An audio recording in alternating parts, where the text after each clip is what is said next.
कर रहा हूं मैं पापा।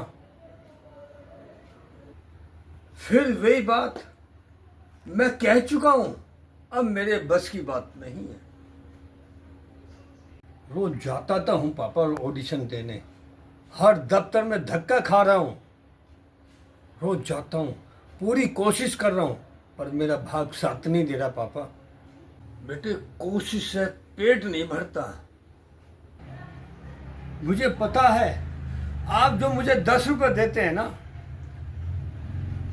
मैं 1 रुपए का पानी भी नहीं पीता।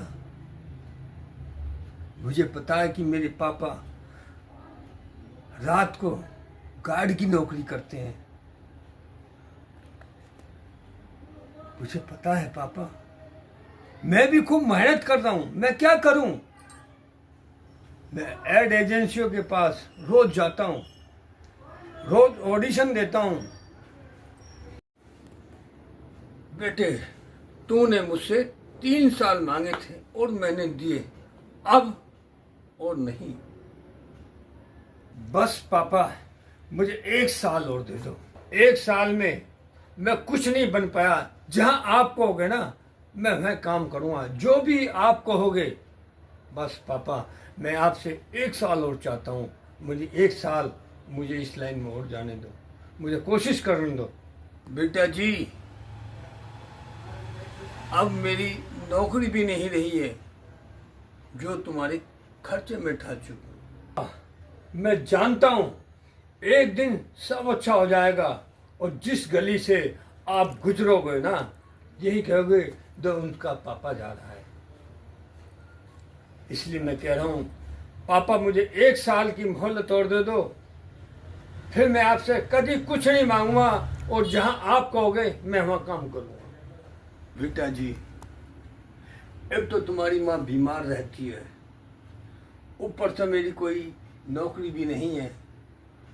अब नाइट में कुछ ऑटो चला लेता हूँ, उससे कुछ पैसे मिल जाते हैं। और दिल्ली जैसे शहर में रहकर किराए के मकान में रहना असंभव है। और यहाँ का मंगलसूत्र भी बिक गया है, और हमेशा भी बीमार रहती है। और जो मैंने 2 पैसे जोड़ कर रखे थे बुढ़ापे के लिए, वे भी खर्च कर चुका हूँ। और बुढ़ापे में तेरा सहारा था, तू भी बस हीरो बनने के चक्कर में लगा हुआ है। आमदनी का 1 रुपया नहीं है, और रोज मकान मालिक किराए की धोस देता है, कमरा खाली करने के लिए देता है, कहता है बेटा अब मेरे बस की नहीं है, अब मैं बूढ़ा हो गया हूं, मैं ये बस की कुछ नहीं है। मेरे पापा लाखों में एक मेरे साथ कष्ट ही दिए और कष्ट देता आ रहा हूं। ऐसा मुझे भगवान बनाया कि मैं अपने पापा की सेवा करूं और उनके कहे रास्ते पे चलूं। बेटा, तेरी जिद है ना, क्यों औलाद के सामने माँ बाप झुकते हैं। दिया तुझे 1 साल, पर 1 साल के बाद जो मैं तुझे कहूंगा वे करना पड़ेगा। हाँ पापा,